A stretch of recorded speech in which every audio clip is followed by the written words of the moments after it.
Okay, everybody, Nick Dutch back on the camera again one more time, and my camera has just decided to do a little landslide. Anyway, here I am.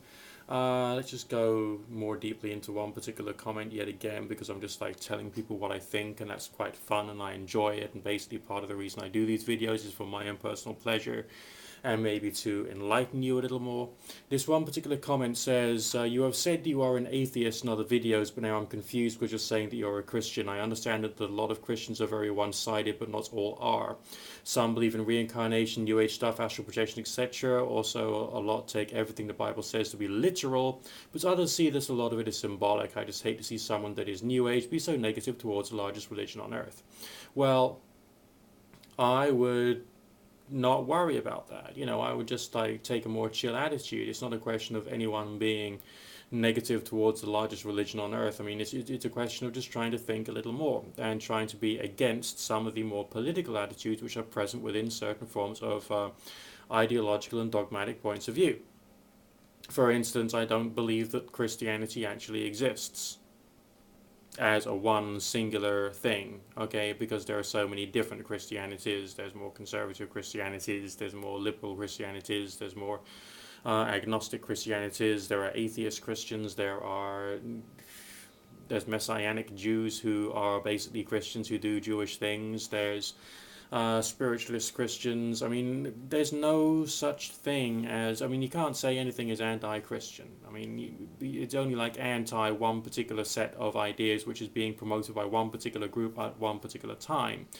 And also, we've also got to accept the fact that ideas are being used almost as if they're some kind of currency, because ideas can make people feel happy or feel sad and can be used to give people an emotional positivity or an emotional negativity, but doesn't necessarily change the way that the entire world necessarily operates. In some cases, in other cases it does, because it has a direct effect upon people's attitudes towards policies, governmental policies, social attitudes, who people should be beating up or should not be beating up, and so on and so forth. So there's much more complexity with any form of religious title or scientific title or political title and ideological titles of any particular type. So essentially, I think this particular poster had probably the right intention, but probably looked at what I said in that one particular video a long time ago as being something that basically it wasn't, if you know what I mean. All right, so the Bible has to be symbolic anyway, as far as I'm concerned, and some of it has to be historic, some of it has to be mythological, some of it has to be poetic. I mean, the creationist Christians, in my opinion, have got the wrong end of the stick because there's more than one creation myth within the Bible itself, and it's for some reason that certain qualities of people tend to latch on to one particular creation myth rather than to look at the other ones which are present, for instance, and so therefore to say, oh, this book is like so scientifically advanced because it spoke about things which scientists discovered like in the future or whatever. I mean, bollocks. In my humble opinion, okay? I know it's quite difficult. I more or less use the word bollocks and in my humble opinion more or less within the same breath. But, that's just, of course, my personal opinion, so therefore I feel I can use certain British explicatives once in a while if it seems to fit the bill. All right. What am I officially? I could be classed as being a Christian. Yes. All right. Officially, I am. But I come from a different point of view than a lot of the other Christians who I come across. Okay, and indeed, a lot of the Christians who I come across who think they're in agreement with each other often aren't when you actually analyze what they say and what they think. And some people don't, or choose not to.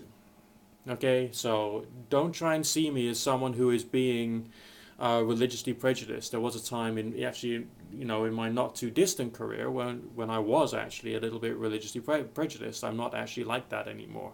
Okay, it's a question of looking at little specific ideas which are being either believed in or accepted as being hard and fast truths, or are a political fact or reality to some people, when in fact it might not necessarily be true, or indeed not necessarily desirable for society to have people thinking in that particular way. I mean, there are some views I came across within the pagan community, which I also currently regard as being rather extremely negative. Okay, that does not place me in the here and now in a position of negativity against pagans. Okay, there's a hell of a lot of negative attitudes within Christianity, which I'm now a part of officially. Okay, which I do disagree with strongly. And I mean very, very, very, very, very, very, very strongly. And I'm actually rather defensive when I come across, those attitudes or being expressed. And also certain forms of expression of uh, religious truths as opposed to scientific truths, if you get my drift. And the way that people do it. Because I think the tone and the method of delivery can sometimes be just as important as the content, and sometimes even more so, because people often make more of a decision, or seem to make more of a decision, as to whether something should be accepted by the method of delivery, rather than necessarily the actual content and the intellectual structures and arguments which go along with that. Now, me being on YouTube has been fascinating in my earlier career, because I actually looked at all kinds of different people's points of view to try and help me to understand more, not only about what I thought, but also about how these arguments and debates operate. And if you spend enough time on YouTube, you'll see lots of these arguments and debates happening, okay? And you can start to see where a particular person's coming from, where another particular person's coming from, and try and do that like objectively, namely not trying to work out which one you think is the best argument or which one you think is more true, but trying to see what they're saying, what their points of view are, and what this group's points of view are. And then to see how these two people or groups are, combating each other using words and ideas, which can give you a very good intellectual and emotional connection to where or how these arguments and debates seem to be operating. And you realize after a while, at least I did, that it's not actually ideas and thoughts and reason and rationality which is being exchanged. It is emotional sensitivities towards specific ideas that people seem to find more comfortable. Okay? And that's both, I mean, there's some danger to that.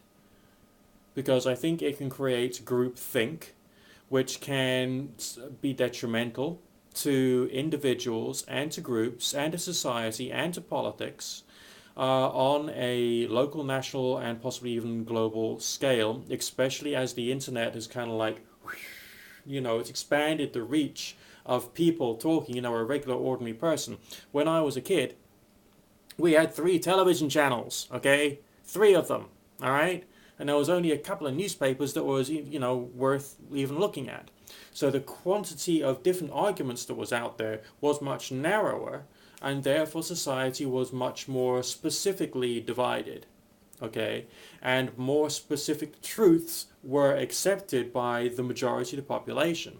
These days, we don't have professionals, educated professionals skilled with tongue and pen who are doing all the talking and allowing their messages to be projected to people. Instead, we have any ordinary person. I am a ordinary person. I have an ordinary camera. I have an ordinary computer. Therefore, you can hear what I'm saying. Okay? But there's lots of others out there, and they've all got their own different take on things, which creates some dangers, as well as, of course, there's the benefits of freedom of speech, but there's also dangers now. Got to get to work. Speak to you soon.